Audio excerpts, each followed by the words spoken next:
They say the road to hell is paved with good intentions.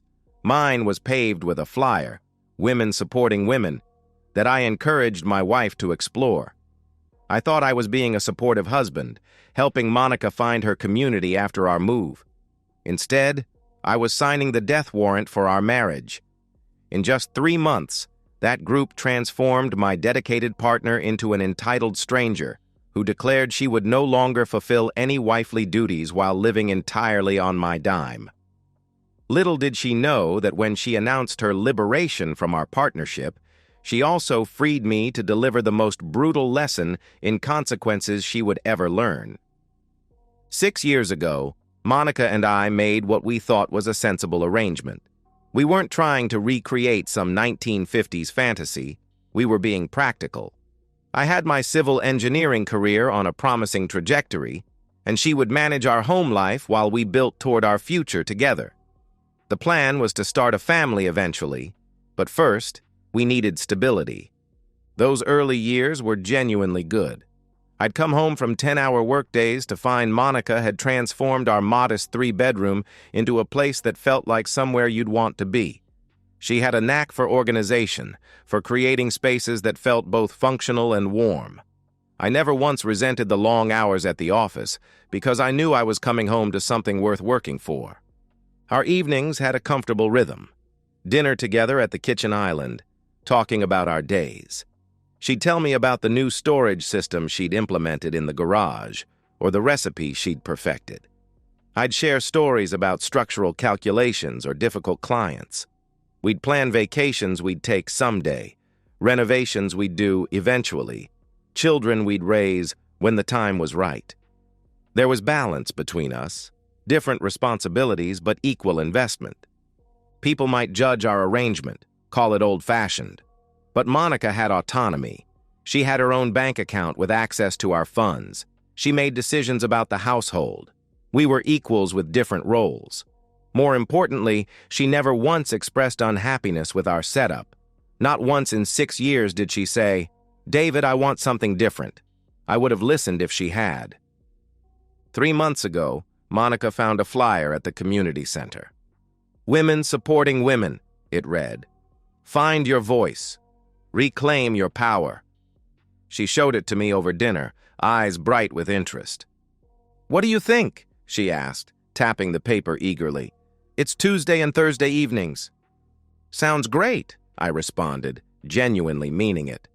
Monica's social circle had shrunk since we moved for my job. I thought she needed connections beyond our marriage.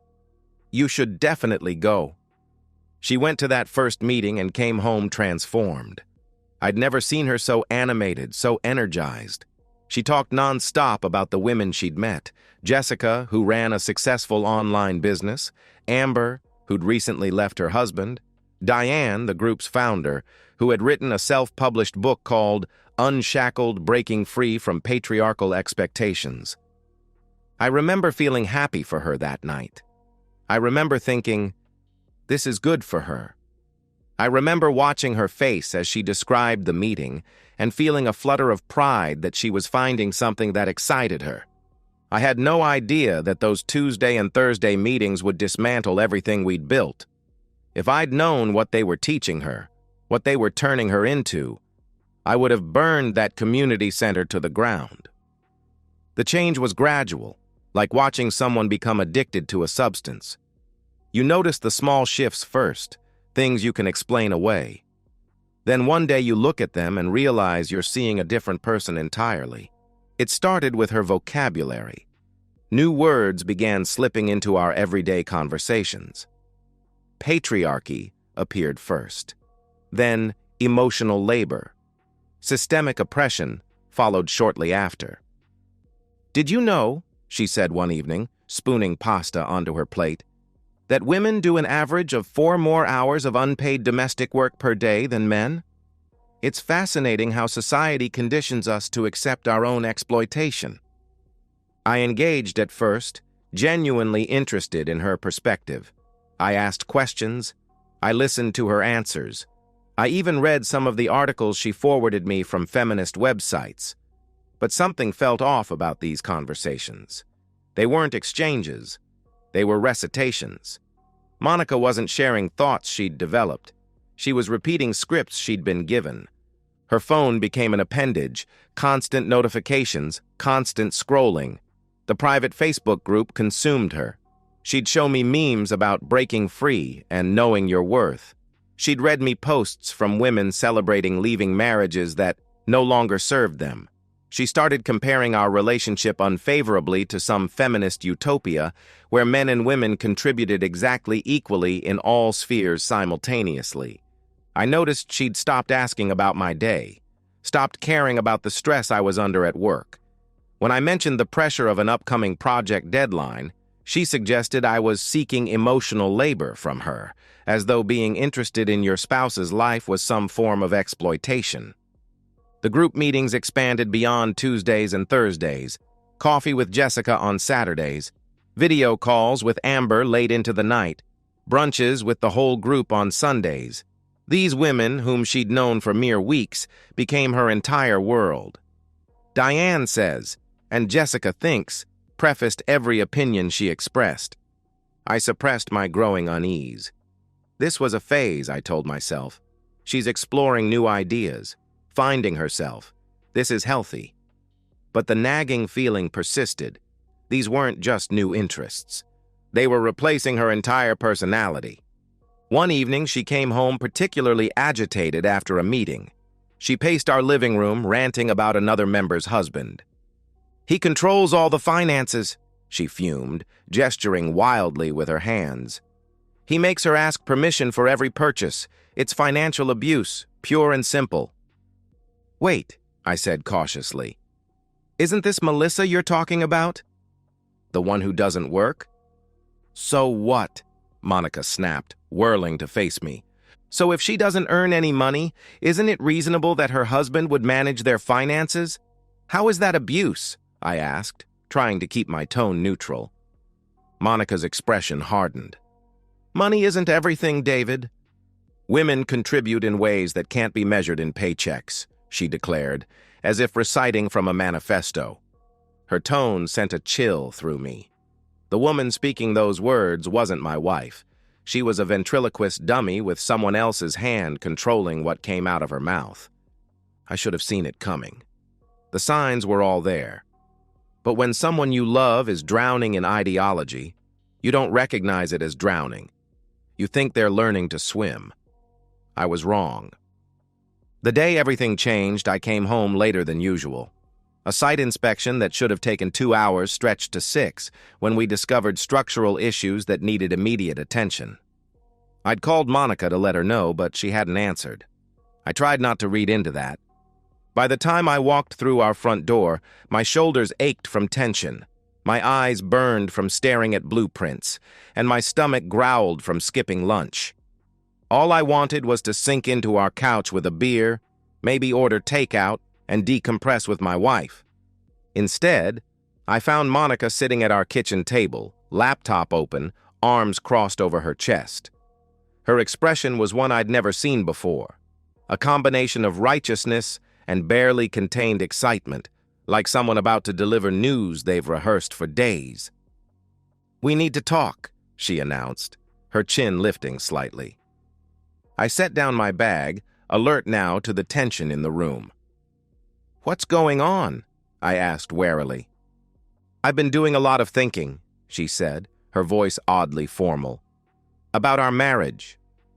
About my role in it." She closed her laptop deliberately. "I'm done cooking for you. I'm done cleaning up after you. I'm done doing your laundry. From now on, I'll be handling only my own needs."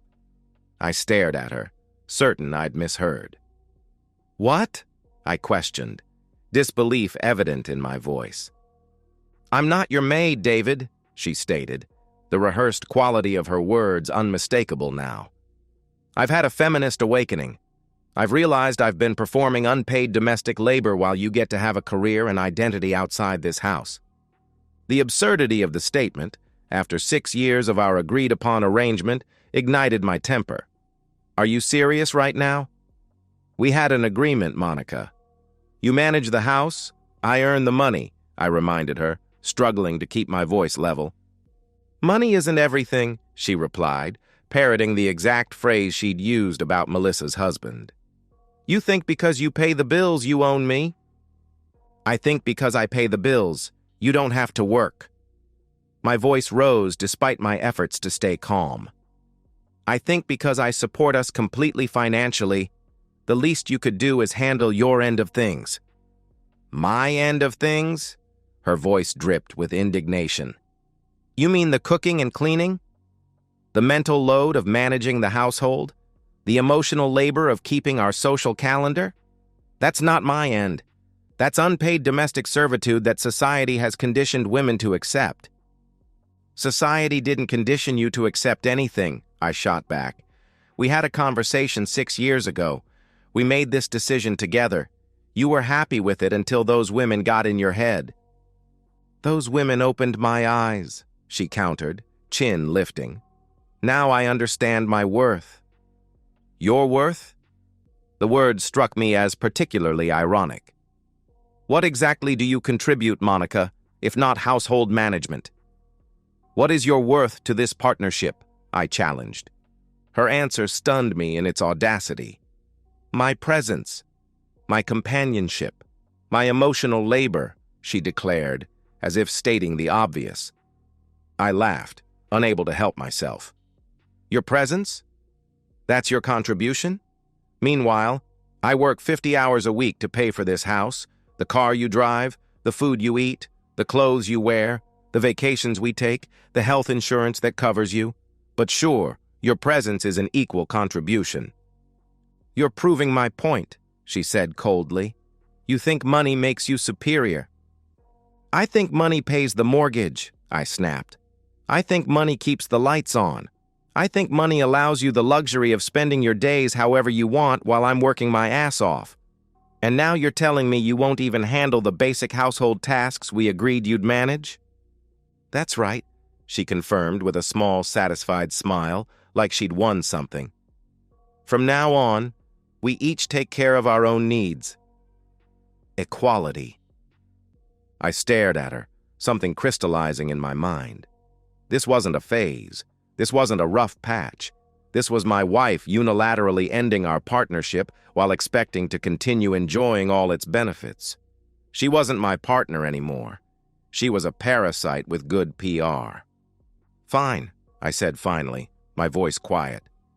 If that's how you want it. She seemed surprised by my calm acceptance, perhaps expecting me to beg or argue further. Instead, I walked past her to the refrigerator, grabbed a beer, and went upstairs to shower. As hot water washed away the day's tension, my mind turned cold and calculating.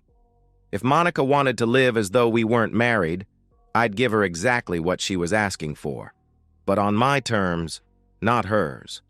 She thought she'd backed me into a corner, that I'd either capitulate or beg her to reconsider. She had no idea she'd just handed me permission to walk away guilt-free, and I was going to make sure she never saw it coming. The next morning, I told Monica I wasn't feeling well and would be working from home. The moment she left for her coffee date with Jessica, I made my first call. Richard Paulson's office was exactly what I needed. Discreet, experienced, and utterly unsentimental about marriage. The attorney himself was a gray-haired man with reading glasses perched on a hawk-like nose. He listened without interrupting as I explained the situation.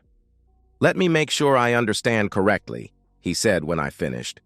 Your wife has voluntarily abandoned her household duties but expects to continue enjoying the financial benefits of marriage. There are no children involved. The house is in your name only. And you signed a prenuptial agreement? That's correct, I confirmed. Monica never worked during our marriage by mutual agreement, but now she's refusing to contribute in any way. He nodded, making notes. And you want a divorce, he stated matter-of-factly. I want options, I replied carefully. Mr. Mitchell, in my 30 years of practice, I've seen this situation more times than you'd think. The details vary, but the essence is the same.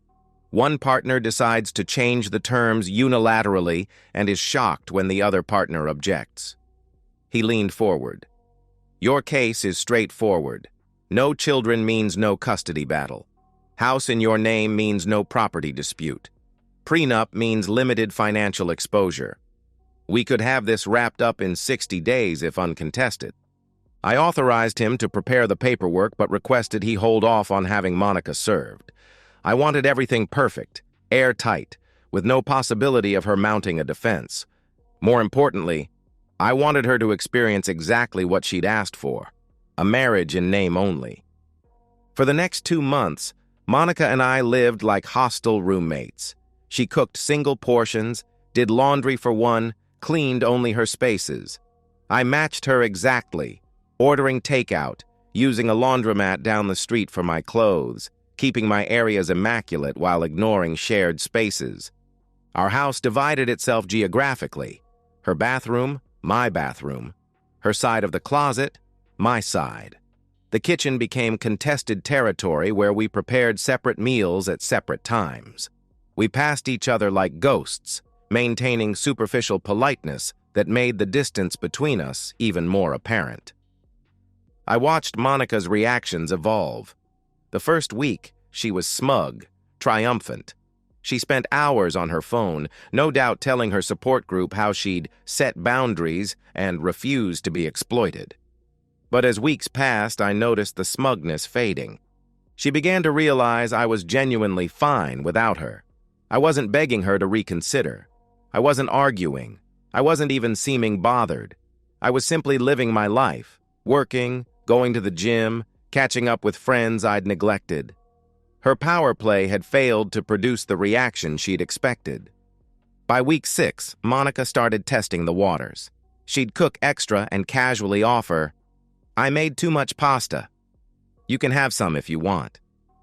"No thanks," I'd reply coolly. "I already ordered." Or she'd suggest watching something together. "That show you like has a new season." "I have plans tonight," I'd answer, whether I did or not. Or she'd try initiating conversation. "How was work today?" "Fine," I'd respond, offering nothing more. Each small rejection was civil, reasonable, and utterly crushing to her growing realization that she might have miscalculated. I could see the confusion in her eyes, the dawning awareness that she'd backed herself into a corner. She'd expected me to fight for her contribution, to show her how much I needed her. Instead, I was demonstrating just how unnecessary she had become. I observed all of this with cold satisfaction. She thought she had leverage. She thought I needed her more than she needed me. Every day that passed proved she was wrong. And with each passing day, my resolve strengthened. This marriage was over. She just didn't know it yet.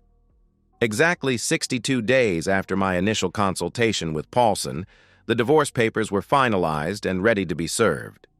I picked up the envelope from his office on my way home from work, feeling its weight in my hands. Inside was the end of my marriage, the consequences of Monica's choices, and the beginning of my freedom. I'd spent 2 months watching her realize she'd made a mistake, but she still thought there was time to fix it. She still thought I'd forgive her. She had no idea that the moment she declared she wouldn't be my wife, I'd already decided she wouldn't be anything at all. When I arrived home that evening, Monica was in the living room, scrolling through her phone as usual. Probably in a group chat with her feminist collective, sharing inspirational quotes about female empowerment while contributing nothing of value to the world. She glanced up as I entered, and I noticed a slight softening in her expression. She'd been trying to repair things for weeks now, making small overtures I'd systematically rebuffed. "Hi," she said, putting her phone down. "How was your day?" I crossed the room and held out the manila envelope. "Monica," I stated firmly. She took it, confusion crossing her face. "What's this?" she asked, her brow furrowing. "Open it," I instructed evenly. She pulled out the papers, her eyes scanning the first page. I watched the transformation. Confusion to shock to panic, each emotion washing over her features in rapid succession, her face drained of color. "What is this?" Her voice went high and frantic. "Divorce papers? You can't be serious," she exclaimed, looking up at me with wide, disbelieving eyes. I'm completely serious, I replied, my tone remaining even, controlled. The papers are filed. You have 30 days to vacate the premises. David! She stood, papers clutched in her shaking hands. This is crazy! You can't just divorce me without even talking about it, she protested desperately. We talked about it 2 months ago, I said calmly. You made your position clear. You declared you wouldn't be my wife anymore, just someone who happens to live in my house. I've simply taken you at your word. That's not what I meant. Tears began forming in her eyes. I was setting boundaries. I was standing up for myself, she insisted, her voice breaking. No, you were ending our partnership. And now I'm making it official, I corrected her coldly. I'll change. The desperation in her voice would have moved me once. Now it meant nothing. I'll go back to the way things were. I'll leave the group. Please, David, we can fix this, she begged. It's too late, I said. You had 2 months to change your mind, Monica. 2 months when you watched me adapt perfectly well to your new rules.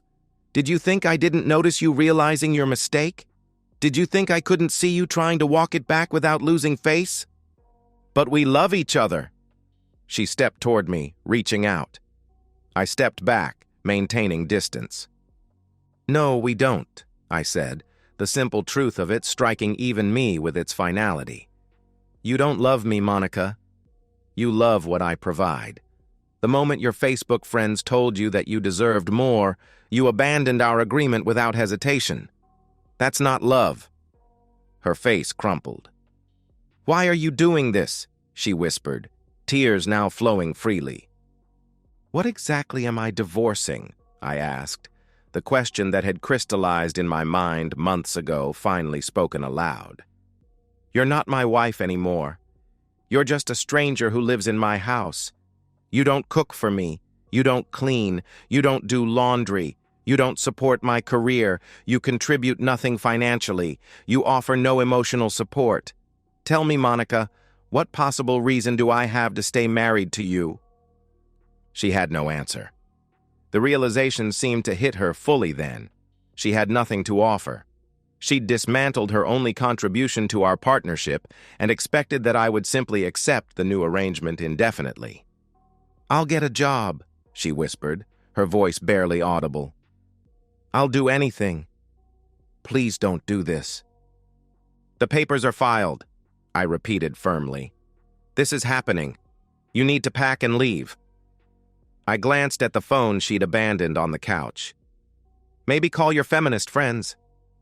I'm sure they'll take you in, since they care so much about supporting women. Monica began to sob in earnest, her body folding in on itself as she sank back onto the couch. I watched her dispassionately, feeling nothing but a cold satisfaction. The power dynamic had completely reversed. 2 months ago, she thought she held all the cards. Now she understood she had been playing a game she couldn't possibly win. I turned and walked upstairs to what had become my bedroom, closing the door behind me. Through the floor, I could hear her crying, the sound of someone who had just realized they'd destroyed something irreplaceable through their own hubris. She tried everything over the next week: tears, anger, manipulation, flying monkeys. None of it mattered. I'd already mourned this marriage during those 2 months of silence. By the time she realized what she'd lost, I was already free. The week after I served Monica, the papers unfolded like a psychological thriller, each day bringing a new desperate tactic as she tried to undo what she'd done. Day 1. She camped outside my bedroom door, alternating between sobbing and pleading until 3 a.m. I put in earplugs and slept soundly. Day 2. She tried anger, accusing me of cruelty, of blindsiding her, of punishing her for finding her voice. I responded with dispassionate logic. You ended our partnership. I'm simply making it official. Day 3. She threatened to contest the divorce, to fight me in court, to take half of everything. I reminded her that she couldn't afford an attorney, that the house was in my name only, and that our prenup was ironclad. Her threats dissolved into more tears. Day 4. The most pathetic attempt. She wore lingerie to breakfast, tried to seduce me. I looked through her as though she were invisible and left for work early. Then came the flying monkeys. She called everyone we knew, searching for allies to pressure me into reconsidering. First, my mother. "David, Monica called me hysterical. What's going on?" my mother asked when she called. I explained the situation calmly, including Monica's declaration that she would no longer contribute anything to our household. "And she expected you to keep supporting her financially?" my mother asked, incredulous. "Exactly," I confirmed. "Well," she said after a pause, "she made her bed." Then my friends. Each conversation followed the same pattern. "Monica called," they would begin hesitantly. "I know," I would acknowledge. "What should I tell her?" they would ask, clearly uncomfortable. "Whatever you want." "I've made my decision," I would answer firmly. Without exception, they respected my boundaries. Some had watched Monica's transformation with increasing concern. Others had been on the receiving end of her feminist lectures. None were surprised by the outcome. Most devastating for Monica were her own parents. They called me directly, wanting my side of the story. I gave them the unvarnished truth. "We're so sorry, David," her father said, his voice heavy with disappointment. "We warned her about that group. We watched our daughter become someone we didn't recognize." "She can come live with us," her mother added, "but we've told her she needs to get her life together. We're not supporting her indefinitely." The final humiliation came when Monica turned to her sisters in Women Supporting Women. She asked to stay with Jessica, the entrepreneurial one, after leaving my house. This arrangement lasted exactly 2 weeks. As I learned later through mutual acquaintances, Jessica also expected Monica to contribute. Rent, shared grocery costs, household chores. Monica, unemployed and unskilled, couldn't pay her share and bristled at being asked to handle domestic tasks. The irony was completely lost on her. When Jessica spread the word about Monica's entitlement, other offers of temporary housing mysteriously evaporated. With nowhere else to go, Monica moved back to her parents' home in Ohio. I imagined her humiliation. A 32-year-old woman moving back into her childhood bedroom, unemployed, divorced, with nothing to show for 6 years of marriage except a hard lesson in consequences. Meanwhile, my life continued smoothly. I settled into a new routine: work, gym, dinner with friends I'd neglected during the marriage's final months. I reclaimed spaces in my home that had been compromised during our Cold War. I slept diagonally across my king-sized bed. I left dishes in the sink when I felt like it. I existed according to my own rhythms, without the constant tension of walking on eggshells around an ideologue. The peace was indescribable. I hadn't realized how much her presence had weighed on me until it was gone. The house felt lighter, airier, as though her departure had literally cleared the air. The divorce finalized 90 days after I filed. Clean, simple, no contest. She got nothing. No alimony, no assets, no second chances. The prenup she'd signed when she was a different person saved me from years of litigation. Sometimes, the best revenge is just letting someone experience the natural consequences of their choices. 6 months have passed since the divorce was finalized, and my life has found its rhythm again. Work has been rewarding. I received a promotion to senior project manager last month, overseeing development of a new corporate campus downtown.